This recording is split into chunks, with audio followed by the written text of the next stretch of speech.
Bueno, en otros temas, la lucha contra el crimen organizado depende de la profesionalización de los cuerpos policiales y no del ejército, como propone el Ejecutivo Federal. Bueno, pues así lo señaló la organización Causa en Común. Vea. Investigadores y expertos reprueban la decisión de formar una Guardia Nacional, como lo plantea el presidente Andrés Manuel López Obrador. Integrantes de la organización Causa en Común indicaron que solo empeorará la situación de inseguridad en el país. El crimen organizado no se combate con despliegues operativos de soldados, se combate en todas sus modalidades con investigación y con inteligencia. Y esa es la labor que corresponde a un cuerpo de policía. Eso es lo que le correspondía, al día de hoy le sigue correspondiendo a la Policía Federal.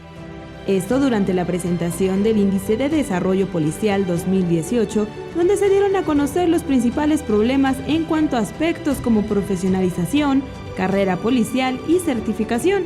Ante esto, la organización Causa en Común señaló que se debe trabajar en un modelo nacional de policía que permita que todas las agrupaciones se desarrollen y avancen, así como mejorar la confianza de los ciudadanos y de la propia policía en la institución. El sentido es identificar dónde estamos mal en cada uno de los ejes marcados por la ley y poner proyectos y presupuestos para levantar estas capacidades civiles a nivel local, estado por estado.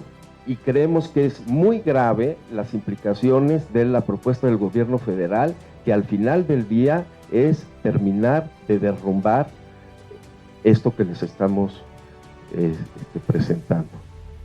Por lo pronto, en la conferencia matutina del presidente Andrés Manuel López Obrador, el secretario de la Defensa Nacional, el general Luis Crescencio Sandoval, informó que se está dando adiestramiento específico a quienes integrarán la Guardia Nacional.